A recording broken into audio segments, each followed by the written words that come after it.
दोस्तों, क्या आपने कभी ये सोचने का प्रयास किया है कि जो भी आप चाहते हैं, आपका मन उसका उल्टा ही काम क्यों करता है? आप खुद से ये संकल्प लेते हैं कि आज से मैं सारे बुरे काम छोड़ दूंगा, लेकिन आपका मन बार बार उन्हीं बुरे कर्मों की ओर आपको खींच ले जाता है। जैसे मान लीजिए, आप में से कुछ लोगों को सिगरेट पीने की तो आदत होगी ही। आप ये दृढ़ संकल्प लेते हैं कि आज से मैं सिगरेट को हाथ तक नहीं लगाऊंगा। इसका पालन आप 1 दिन कर लेते हैं, 2 दिन कर लेते हैं, लेकिन उसके बाद आपका मन बार बार आपको सिगरेट की ही याद दिलाता है और आप फिर उसे पिए बिना रह नहीं पाते।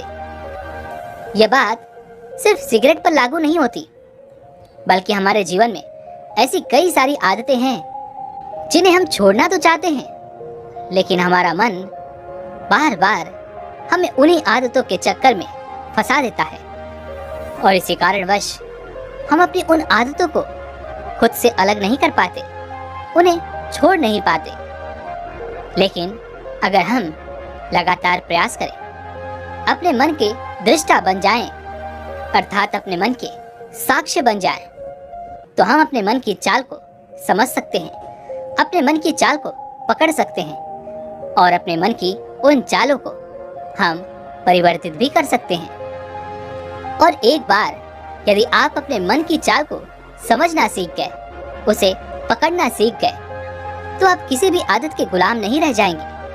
आप जब चाहें उस आदत को किसी अच्छी आदत से परिवर्तित कर सकते हैं। किसी गलत आदत की जगह आप अच्छी आदत अपना सकते हैं, जैसे कि ब्रह्म मुहूर्त में उठना, या फिर ऐसा कोई काम जिस काम में हमें आलस्य आता है। हालांकि ये जो आलस्य है, ये हमारे मन के कारण ही उत्पन्न होता है, लेकिन हम अपने मन की इस चाल को समझ नहीं पाते, ना ही उसे समझने का कभी प्रयास करते हैं, जिस कारण हम मन के इस जाल में हमेशा यूं ही फंसे रह जाते हैं और अपनी इन आदतों को हम कभी भी बदलना नहीं चाहते, जिस कारण हमें बाद में पछतावा होता है। हम खुद को दोष देते हैं, खुद को प्रताड़ित करते हैं, क्योंकि हमारे पास इसके अलावा और कोई चारा भी नहीं बचा होता। तो आज की जो बहुत कहानी मैं आपको सुनाने जा रहा हूँ, इस कहानी के माध्यम से आप ये समझ सकते हैं क्यों हमारा मन हमें अपने आलस्य के इस जाल में फंसा कर रखता है, क्यों हम अपने मन के इस जाल को समझ नहीं पाते, क्यों हम इसे पकड़ नहीं पाते और क्यों हम अपने मन के इस जाल में निरंतर फंसे रहते हैं और यहाँ से निकलने का हम प्रयास तक नहीं करते। बहुत समय पहले की बात है, एक छोटा सा राज्य था। उस राज्य में एक गुरुवर अपनी कुटिया बनाकर रहा करते थे। उनके साथ उनके कई सारे शिष्य भी वहीं पर शिक्षा ग्रहण किया करते थे। उन्हीं सभी शिष्यों में से एक शिष्य ऐसा था जो केवल अपनी बातें करता था। वह गुरु की बात कम सुनता और अपनी बात ज्यादा कहता था, क्योंकि उसे अपनी बातें लोगों को बताना बहुत अच्छा लगता था। वह उसी में हमेशा मस्त रहता। एक दिन की बात है, वह गुरुवर अपने सभी शिष्यों को ज्ञान की बात बता रहे थे। वह कह रहे थे कि हमें ध्यान क्यों करना चाहिए, ध्यान का क्या महत्व होता है। इन्हीं सभी विषयों पर वह गुरुवर अपने सभी शिष्यों से चर्चा कर रहे थे और उनके सभी शिष्य उनकी सारी बातें चुपचाप मौन होकर बड़ी एकाग्रता के साथ सुन रहे थे। वह गुरुवर अपने सभी शिष्यों से कह रहे थे कि आप किसी भी प्रकार का ध्यान क्यों ना करें, आपको उस ध्यान की गहराई में उतरने के लिए अपने भीतर प्रेम जागृत करना होगा। आपको निरंतर अपने मन का निरीक्षण करते रहना होगा कि आपके मन में किस प्रकार के विचार आ रहे हैं और किस प्रकार के विचार जा रहे हैं। वह गुरुवर अपनी बात पूरी कर पाते उससे पहले ही वह शिष्य बीच में बोल पड़ा, हे गुरुवर, क्षमा कीजिएगा, लेकिन मैं बहुत दिनों से अध्ययन कर रहा हूँ, मैं बहुत दिनों से ध्यान करने का प्रयास कर रहा हूँ, पर मैं ध्यान कर ही नहीं पा रहा। मैं अपने मन का निरीक्षण कर ही नहीं पा रहा। मैं अपने आने जाने वाले सभी विचारों को ध्यानपूर्वक देखता हूँ, उनकी गहराई में उतरने का प्रयास भी करता हूँ, उन्हें समझने का प्रयास भी करता हूँ। लेकिन उसके बावजूद भी मेरे मन की इन आदतों में किसी प्रकार का कोई बदलाव नहीं हो रहा। ऐसा क्यों गुरुवर? मैं हर रात रोज यही सोचकर सोता हूँ कि मुझे सुबह ब्रह्म मुहूर्त में उठना है, लेकिन हमेशा की तरह मैं हर सुबह देरी से ही उठता हूँ। मैं हमेशा यही सोचता रहता हूँ कि जब मैं सुबह ब्रह्म मुहूर्त में उठूंगा तो ध्यान करूंगा, अपने मन में आने वाले विचारों को ध्यान से देखूंगा, उन्हें समझूंगा और उन्हें बदलने का प्रयास करूंगा। लेकिन ऐसा कुछ भी नहीं हो पाता। और इस विषय में मैंने अपने साथी मित्रों से भी बात की है, लेकिन उनके पास भी इस सवाल का कोई जवाब नहीं है। और मैंने तो यहाँ तक भी देखा है कि इस आश्रम में कोई भी एक दूसरे से बात तक नहीं करता। सभी लोग एकांत में रहते हैं, चुपचाप रहते हैं, कोई चर्चा नहीं होती। किंतु हे गुरुवर, मेरा एक प्रश्न है, यदि ऐसा ही चलता रहा तो हम भला अपने मन की बातों को कैसे समझ पाएंगे? हम ये कैसे जान पाएंगे कि हमारा मन हमसे क्या चाहता है? जब हम एक दूसरे से बातें ही नहीं करेंगे, हमें एक दूसरे के विचार पता ही नहीं चलेंगे, तब तक हम अपने मन की इन बातों को कैसे जान पाएंगे, कैसे समझ पाएंगे? इसलिए हे गुरुवर, मेरी आपसे विनती है कि मेरे सभी साथी शिष्यों को कहिए कि वे लोग इस विषय पर चर्चा किया करें, एक दूसरे से बातें किया करें। कम से कम वो इतना तो अवश्य बात करें कि आखिर उनके मन में क्या विचार आते हैं, और जब वह ध्यान करते हैं तो उस वक्त वो क्या महसूस करते हैं, और ध्यान के बाद उनके अंदर क्या बदलाव आता है। इस पर वह गुरुवर अपने उस शिष्य से कहते हैं, आखिर तुम दूसरों की मन की बात जानकर क्या करोगे? उससे भला तुम्हें क्या लाभ होगा? तुम्हें तो अपने मन का निरीक्षण करना है, और उसके लिए तुम दूसरों के मन के विचार क्यों जानना चाहते हो? दूसरों के मन में कई प्रकार के विचार आते होंगे, उससे तुम्हारे मन का क्या लेना देना? इससे तुम्हें क्या लाभ होगा?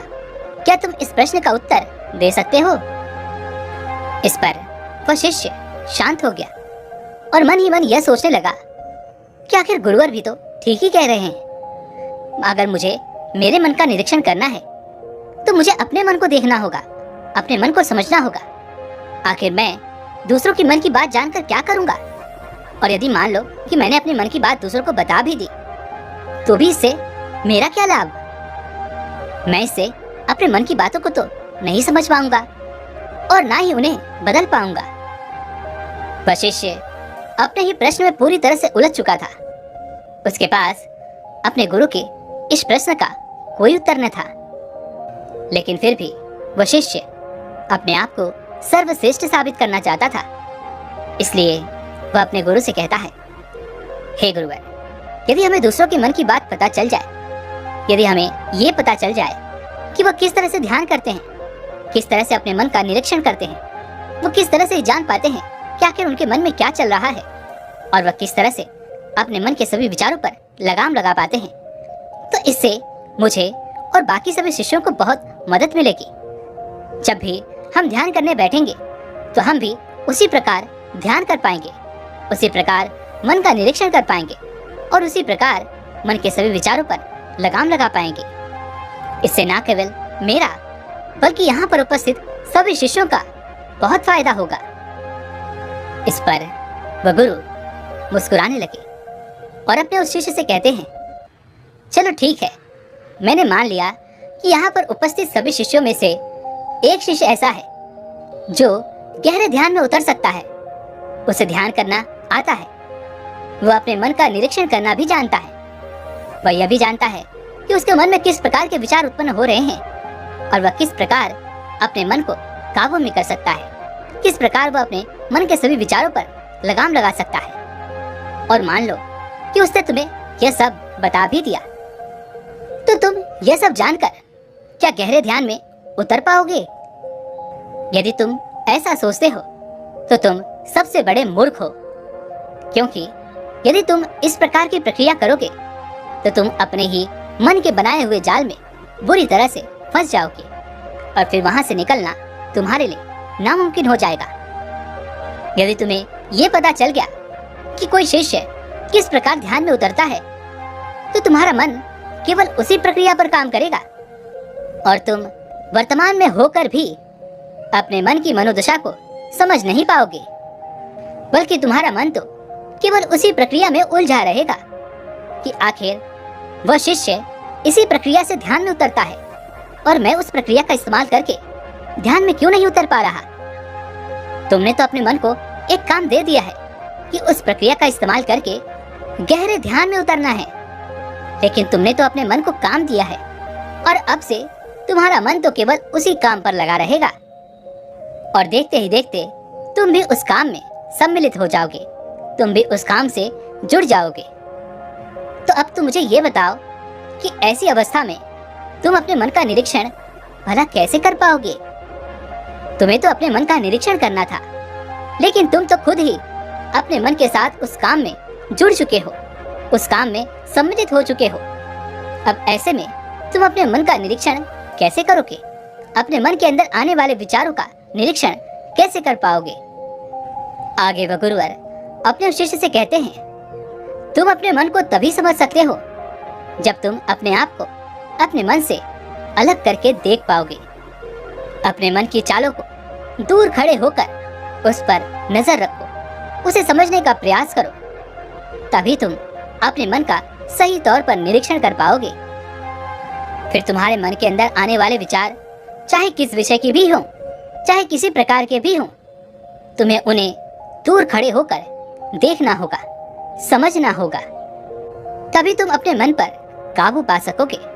अन्यथा यदि तुम अपने मन के साथ जुड़ गए तो तुम अपने मन को कभी भी समझ नहीं पाओगे। तुम उसके साथ ही काम में जुट जाओगे, तुम उसके साथ सम्मिलित हो जाओगे।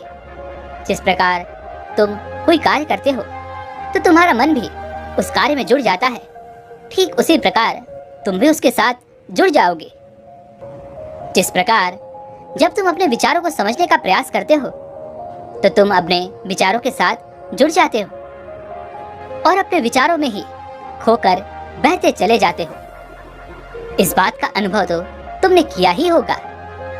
इस पर वह शिष्य तुरंत ही हाँ में सर हिलाते हुए कहता है, हे गुरुवर, आप सही कहते हैं। जब भी मैं ध्यान करने बैठता हूँ, जब भी मैं ये सोचकर बैठता हूँ कि मैं आज अपने मन का निरीक्षण करूंगा, अपने मन के अंदर आने वाले सभी विचारों को देखूंगा, तो मैं देखते ही देखते अपने उन विचारों में खो जाता हूँ, उसमें बहता हुआ चला जाता हूँ। और कुछ समय बाद जब मुझे ये ध्यान आता है कि मैं तो अपने मन के सभी विचारों का निरीक्षण करने बैठा था, तब मैं वापस एक बार यह कोशिश करता हूँ कि मैं अपने मन के सभी विचारों का निरीक्षण कर पाऊँ, उन्हें देख सकूं, उनका दृष्टा बन जाऊं। लेकिन देखते ही देखते कुछ ही समय के बाद मैं एक बार फिर से अपने सभी विचारों में खो जाता हूँ और इसी प्रकार फिर एक बार बहता हुआ कहीं और चला जाता हूँ। तभी वह गुरुवर अपने सभी शिष्यों से कहते हैं, जिस प्रकार एक क्रोधित व्यक्ति अपने क्रोध का निरीक्षण नहीं कर पाता, अपने क्रोध को समझ नहीं पाता, अपने क्रोध को देख नहीं पाता और वह अपने उन विचारों के साथ जुड़ जाता है, वह अपने गुस्से को ही अपना अस्तित्व मानने लगता है। और यही कारण है कि वह यह कभी नहीं देख पाता कि वह क्रोध आखिर उसके जीवन पर क्या प्रभाव डाल रहा है और उसका क्रोध उसके मन को किस प्रकार प्रभावित कर रहा है। और जब वह क्रोध से बाहर आएगा तब उसे अपनी बातों पर पछतावा होगा, अपने किए हुए पर पछतावा होगा, लेकिन फिर भी वह अपने मन की इस जाल को समझ नहीं पाएगा, वह अपने मन की इस चालाकी को देख नहीं पाएगा, क्योंकि उसके पास ये कला है ही नहीं कि वह अपने आप को अपने क्रोध से अलग करके ये देख पाए, ये समझ पाए कि क्रोध उसके जीवन पर, उसके मन पर किस प्रकार प्रभाव डाल रहा है। और इसी चीज के लिए तरह तरह के अभ्यास बने हुए हैं, ताकि तुम उसके निरंतर अभ्यास से अपने आप को अपने मन से अलग करके ये देख पाओ, ये समझ पाओ कि तुम्हारा मन तुम्हें किस तरह से अपने जाल में फंसा रहा है और तुम किस तरह से उसके बुने हुए जाल में फंसते चले जा रहे हो। इन अभ्यासों के निरंतर अभ्यास से तुम यह देख सकते हो कि तुम्हारे मन का असली स्वरूप क्या है। और जब तुम निरंतर अभ्यास से ये सारी चीजें देख पाते हो, समझ पाते हो, तब तुम्हें एहसास होता है कि असली वास्तविकता क्या है। और तब तुम्हें यह भी पता चलता है कि हमारे मन में ये जो आने वाले विचार हैं, ये तो आने जाने वाले हैं, लेकिन चेतना वह हमेशा इंसान के साथ ही रहती है और हमारी चेतना उसे हमेशा देख रही होती है और वह हमेशा जीवित रहती है। वह कभी नहीं मरती, वह नित्य है और हम उसे ही चेतना कहते हैं। चेतना कभी किसी चीज से बंधी नहीं हुई होती। जितना तुम्हारा होश है, दूसरी चीजों को उनके स्वरूप में देख पाने की कला तुम्हें तुम्हारी चेतना से ही मिलती है। जितनी प्रकार की तुम्हारी चेतना होगी, उतनी ही अच्छे तरीके से तुम सभी चीजों को खुद से अलग करके देख पाओगे, समझ पाओगे और उनका निरीक्षण करने में सक्षम हो पाओगे। इसलिए अपनी चेतना को मजबूत बनाओ, अपनी चेतना को ऊपर उठाने का काम करो, ताकि तुम अपनी चेतना से किसी भी चीज का असली स्वरूप देख पाओ, समझ पाओ और उसका निरीक्षण कर पाओ। इस पर वशिष्ठ कहता है, हे गुरुवर, आप बार बार चेतना के स्तर को ऊपर उठाने की बात कर रहे हैं, तो इसके लिए तो हमें हमेशा होश में रहना होगा और हम अधिकांश समय तो होश में रह ही नहीं पाते। तो हमें हमेशा होश में रहने के लिए क्या करना होगा? इस पर वह गुरुवर कहते हैं, तुम्हें अपनी चेतना के स्तर को ऊपर उठाने के लिए मौन रहना सीखना होगा। चुप होकर तुम अपने आप को, अपने मन को, अपने अंदर आने वाले सभी विचारों को देख सकते हो, समझ सकते हो, अपने सारे अनुभवों का अनुभव कर सकते हो। तब तुम्हें इस बात का भी पता चलता है कि तुम्हारे अनुभव आते हैं और तुम्हारे अनुभव चले जाते हैं। यह अनित्य है, वह हमेशा हमारे साथ नहीं रहते, लेकिन हमारा मन हमेशा उन्हीं अनुभवों को पकड़ कर रखता है।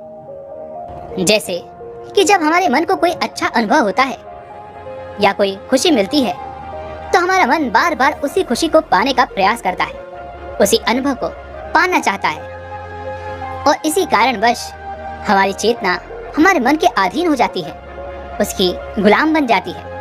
और कुछ ऐसा ही हाल एक सिगरेट पीने वाले का भी होता है, एक दारू पीने वाले का भी होता है और उन सभी का भी होता है जो किसी न किसी बुरी आदत का शिकार है।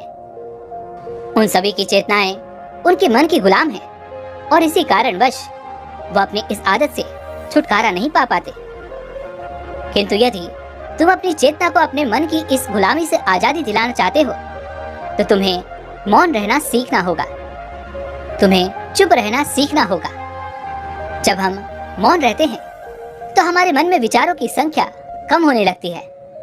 हम दूसरों की बातें ध्यानपूर्वक सुन पाते हैं, समझ पाते हैं और उन पर विचार भी कर पाते हैं, कौन सी बात सही है और कौन सी बात गलत। जिस प्रकार तुम बार बार मेरी बातों को काट कर अपनी बातें कहने का प्रयास कर रहे हो, यह अच्छी बात नहीं है। यदि तुम अपनी चेतना को अपने मन के इस जाल से निकालना चाहते हो, उसे अगले स्तर तक ले जाना चाहते हो, तो तुम्हें अपने मन को खाली करना सीखना होगा। जब तुम अपने मन को खाली करोगे, तब तुम्हें अपनी चेतना का असली स्वरूप दिखाई देगा और तब तुम अपनी चेतना की शक्ति को पहचान पाओगे और तभी तुम्हें इस बात का भी एहसास हो जाएगा कि तुम किस प्रकार से अपनी चेतना को अगले स्तर तक ले जा सकते हो और किस प्रकार से हम हमेशा चैतन्य रह सकते हैं, क्योंकि चैतन्य ही हमारा असली स्वरूप है। लेकिन हम आजकल की इस जीवन में उसे भूल चुके हैं। हम अपने मन के अधीन हो चुके हैं और अपनी चेतना को अपने मन के हवाले कर चुके हैं। इसलिए तुम्हें चुप रहना सीखना होगा, शांत रहना सीखना होगा, अपनी चेतना को अपने मन से छुटकारा दिलाना होगा और यह तुम चुप रहकर ही कर सकते हो। अपने मन के विचारों को देखना शुरू करो, और उसके अनुभवों को महसूस करना शुरू करो। जब तुम अपने मन के साक्षी हो जाते हो तो तुम अपने मन के दृष्टा हो जाते हो, उसे देखने वाले हो जाते हो। तब तुम्हें पता चलता है कि तुम्हारे मन में किस प्रकार के विचार आ रहे हैं और किस प्रकार के विचार जा रहे हैं। तुम ये भी देख पाते हो कि जब हमारे मन में एक विचार आता है तो दूसरा विचार चला जाता है, और जब दूसरा जाता है तो तीसरा आता है। इस प्रकार जिस तरह सड़क पर भीड़ चल रही होती है, जहां एक आदमी जाता है तो दूसरा आता है, और जब दूसरा जाता है तो तीसरा आता है, और यह प्रक्रिया इसी प्रकार अनंत देर तक यूं ही चलती रहती है। ठीक इसी प्रकार हमारे मन की भूमि पर भी इसी प्रकार विचार आते और जाते रहते हैं, लेकिन धीरे धीरे हम उनसे जुड़े नहीं हैं, क्योंकि हम अपने मन के दृष्टा बने हुए हैं, हम अपने मन के साक्षी बने हुए हैं। हम तो केवल यह देख रहे हैं कि कौन सा विचार आ रहा है और कौन सा विचार जा रहा है, और देखते देखते धीरे धीरे हमारे मन के सारे विचार खत्म होने लगते हैं और हमारा मन पूरी तरह से खाली हो जाता है। हमारे मन की भूमि पूरी तरह से साफ और स्वच्छ हो जाती है। तब उस वक्त हमें पहली बार ये एहसास होता है कि चैतन्य होना कैसा लगता है। चैतन्य की शक्ति को हम पहचान पाते हैं। तब हम पहली बार चैतन्य का असली स्वरूप देख पाते हैं, और उसके लिए बस हमें मन की उस भूमि से कुछ खरपतवार को हटाना है। उसके लिए हमें कोई बहुत मेहनत नहीं करनी है, बस हमें अपने विचारों को देखते रहना है। किस प्रकार एक विचार आ रहा है तो दूसरा विचार जा रहा है। बस इसी प्रक्रिया को हमें लगातार देखते रहना है, उसका निरंतर अभ्यास करते रहना है, अपने मन का दृष्टा बने रहना है, और देखते ही देखते सारे विचार एक एक करके विलीन होते चले जाएंगे। लेकिन इसके लिए हमें चुप रहकर अभ्यास करना बहुत आवश्यक है। चुप रहकर तुम्हें अपने विचारों का आत्मनिरीक्षण करना होगा, अपने मन की भावनाओं को समझना होगा। तुम्हें देखना होगा कि जब तुम्हें क्रोध आता है तब तुम कैसा महसूस करते हो। तुम्हें खुशी होती है या फिर दुख, या फिर किसी से घृणा होती है। जब हम भावनाओं के अधीन हो जाते हैं और हमारा मन अति उत्तेजित हो जाता है तो हम उत्तेजना की वजह से उन भावनाओं को अलग होकर देख नहीं पाते। लेकिन अगर हम उत्तेजित ना हो और शांत होकर चुप रहकर अपने मन की सभी भावनाओं को देखने का प्रयास करें, उसे समझने का प्रयास करें, उसे जानने का प्रयास करें, तब हमें अपने मन का वास्तविक रूप देखने को मिलता है। तब हम उसे असली तौर पर समझ पाते हैं, जान पाते हैं, और तब हमें इस बात का भी एहसास हो जाता है कि कोई भी भाव सदा के लिए नहीं है। हर भाव को आना है और चले जाना है। जिस प्रकार हमारे जीवन में खुशियां जाती हैं तो दुख आता है, दुख जाता है तो खुशियां आती हैं, ठीक उसी प्रकार हमारे मन के भाव भी होते हैं। जहाँ पर एक भाव उत्पन्न होता है तो उसके खत्म होने पर हमारे मन में दूसरा भाव भी उत्पन्न होता है।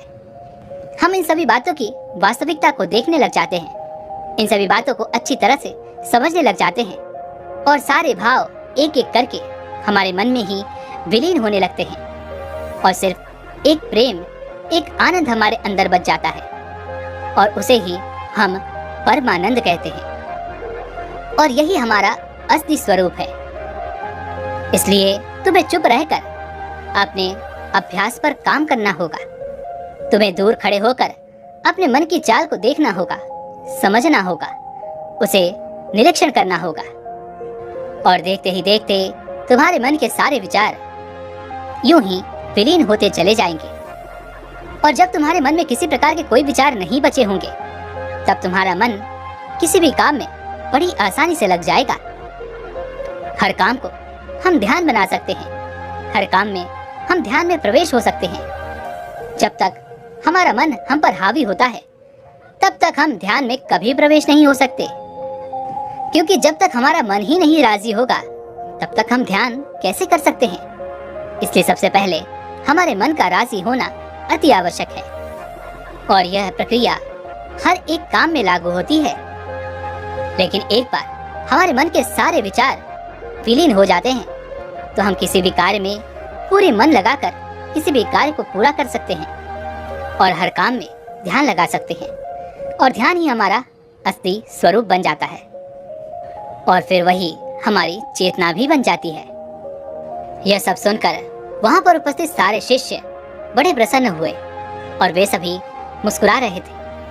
तभी उन गुरुवर ने अपने सभी शिष्यों को चेतावनी देते हुए कहा, यहाँ पर उपस्थित सभी शिष्य जो इस समय प्रसन्न हो रहे हैं, यह भी उनके मन का एक भाव है जिस कारण वो प्रसन्न हो पा रहे हैं, हंस रहे हैं।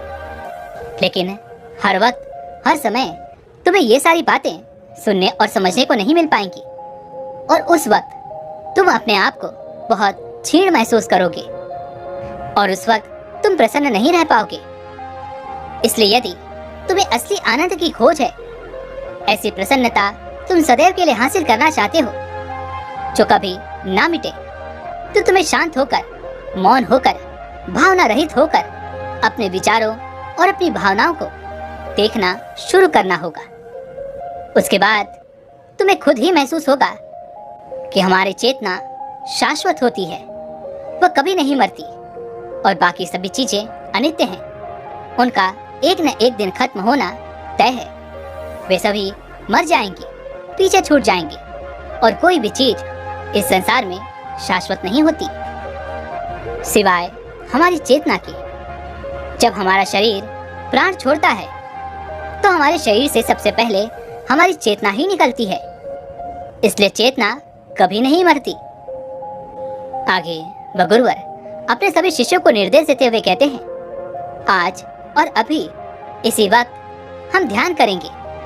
ध्यान करते वक्त हम अपने मन से अलग होकर अपने मन के सभी विचारों को देखेंगे, उन्हें समझेंगे, उनका निरीक्षण करेंगे। किंतु याद रहे, हमें अपने विचारों के साथ सम्मिलित नहीं होना है, उनके साथ जुड़ना नहीं है। हमें तो केवल अपने सभी विचारों पर ध्यान देना है, अपने मन का साक्षी बनना है, दृष्टा बनना है, ताकि हम अपने मन के सभी विचारों को देख सकें, समझ सकें, उन पर विचार कर सकें। और आज से तुम सभी को इसका निरंतर अभ्यास भी करते रहना होगा। इतना कहकर तो गुरुवर शांत हो गए और उन्होंने अपने सभी शिष्यों को ध्यान करने का आदेश दिया। दोस्तों, उम्मीद है कि आपने आज की इस वीडियो से जरूर कुछ न कुछ सीखा होगा। तो इस वीडियो को लाइक और अपने दोस्तों के साथ शेयर करना ना भूलें और हमें ऐसे ही सपोर्ट करने के लिए चैनल को सब्सक्राइब और घंटी बटन को भी जरूर दबा दें। तो चलिए मिलते हैं इसी एक और वीडियो में, तब तक के लिए अपना ख्याल रखें। धन्यवाद।